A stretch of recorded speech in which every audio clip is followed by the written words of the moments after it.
So, dear students, let's move towards our discussion that is going on regarding the approaches to research. In the last lecture, we went through the approach that is of individual writer, then comparative approach, and today we will discuss the interdisciplinary approach. Right. See the word interdisciplinary.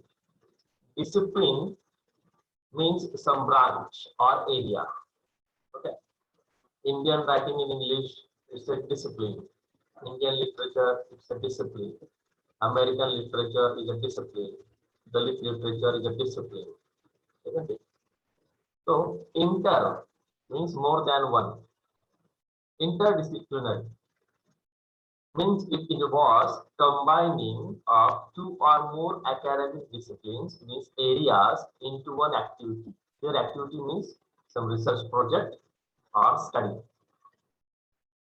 So a researcher selects two or more disciplines or areas, different areas for research purpose.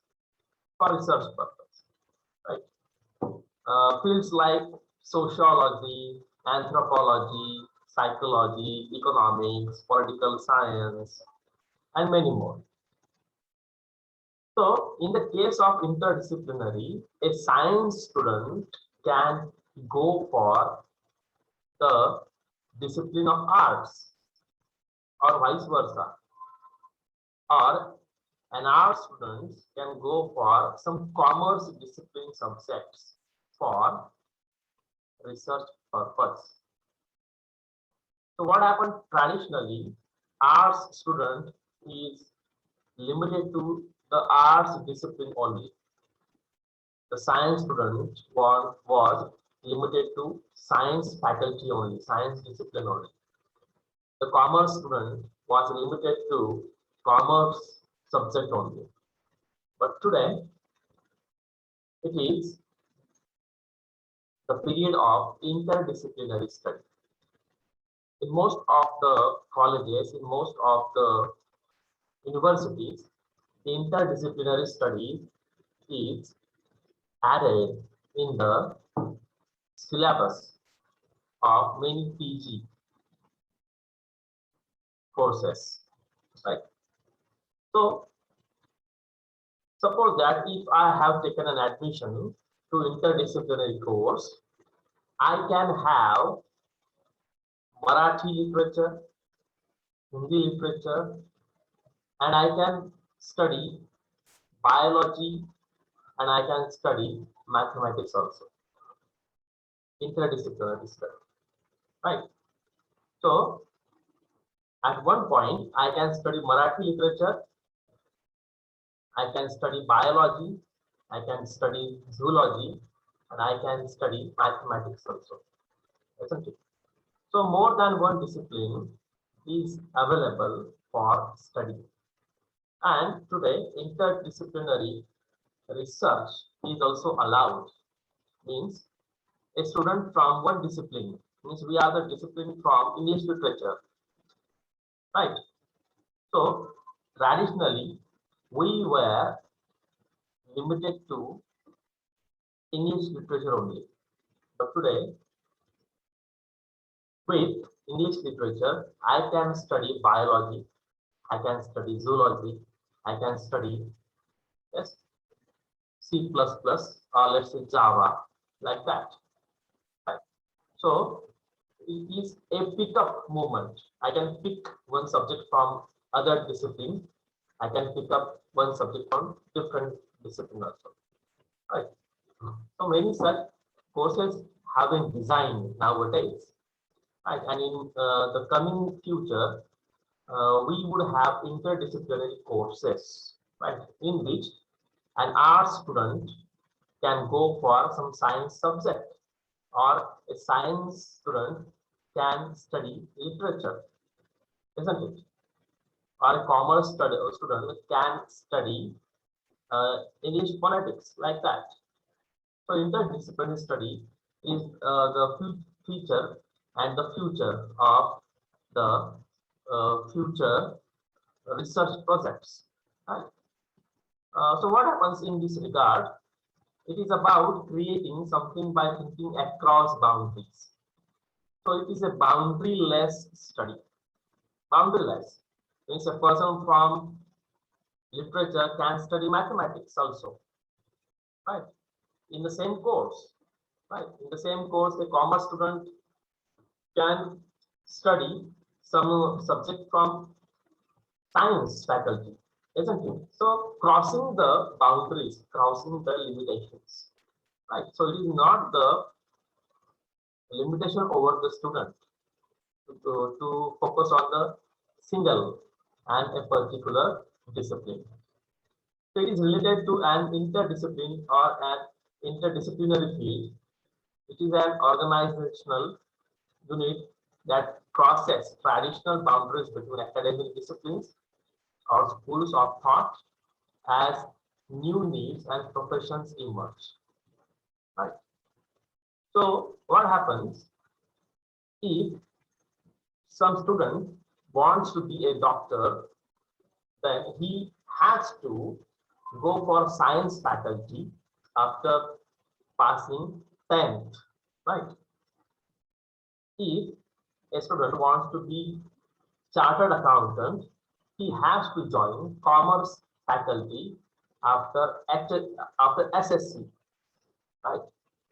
If a student wants to have MA in literature, he has to join like arts faculty, right?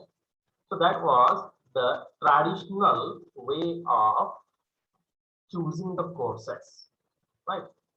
But what happens nowadays, many interdisciplinary courses have been designed and that suits the interest of the students, right? So if I want to be a doctor, and even though I have selected science faculty, in the same course, I can go for literature also, right? So on the one hand, I can study the subjects of MBBS, and along with the subjects of MBBS, I can also go for English drama. I can also go for English poetry subject. If I'm interested in some commerce subject, the MBBS student can go for some commerce subject, right? That's it. So it is called interdisciplinary study. And this ideology has been accepted in research also, right? Suppose that if I am a research student, right, and I want to have some research. So my research is limited to some particular area. That is a traditional view. But what happens today? The research student is free to go for any discipline, to go for more than one discipline also.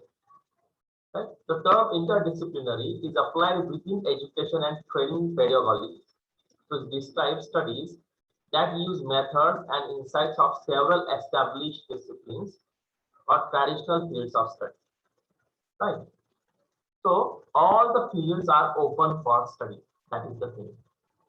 Interdisciplinary involves researchers, students, and teachers in the goals of connecting and integrating several academic schools or areas of thought, professions, or technologies, along with their specific perspectives in the pursuit of a common task. Right. So, as I told you, that many schools, means areas, are open for research and study. Right? So it involves researchers, students, and teachers in the goals of connecting and connecting.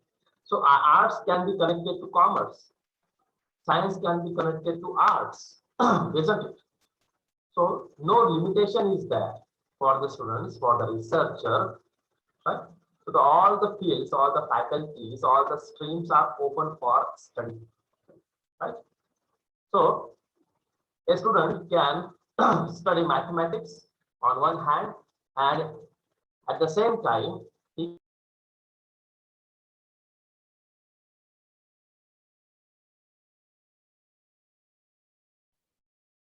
on one hand the student of commerce can study C++ or Java, or let's say mathematics subject, statistics, and on the other hand he can learn English poetry, right? Marathi Kavita, right?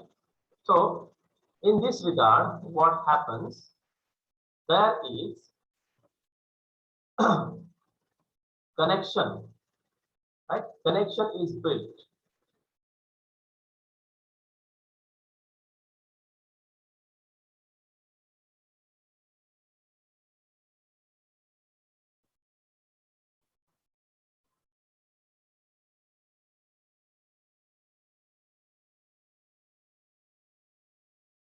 Just a moment.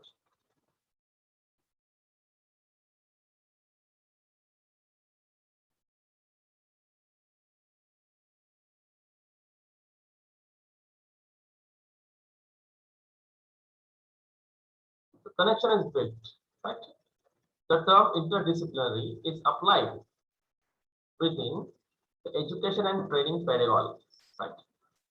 So this thing is happening in the case of research also, right? For example, we can have the example of Marxism. Marxism is the term in political science, right? It is used in literature as Marxist theory. See how Karl Marx, let me tell you, Karl Marx is a very influencing name in political science, right? So many famous theories of Karl Marx are available in political science. But nowadays, Karl Marx is not limited to political science subject only. Karl Marx has influenced literature also, right? And many novels, dramas, short stories have been written with the influence of Karl Marx, right? So the personality of Karl Marx, the philosophy of Karl Marx has been copied from political science to literature. I'm not talking about English literature only. I'm talking about literature in the general sense. So a general literature from any language in the world, right, has been influenced by Karl Marx and his theory. As you know that Karl Marx proposed the theory of justice, right? And Karl Marx opposed capitalism, भांडवलशाही का विरोध.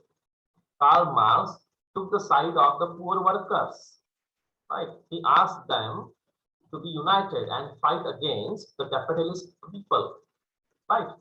So equality, justice, freedom, all these principles were introduced by Karl Marx in Europe, right? And this introduction of these principles have been added into the literature. Literature in the general sense and literature in English in general, in particular, right? So if I am studying a text in literature, right? So I am studying some drama in literature, right? On one hand, but on the same level, I can study Marxism also, right? So a student from English literature can go for political science subject, right? That is interdisciplinary study. For example,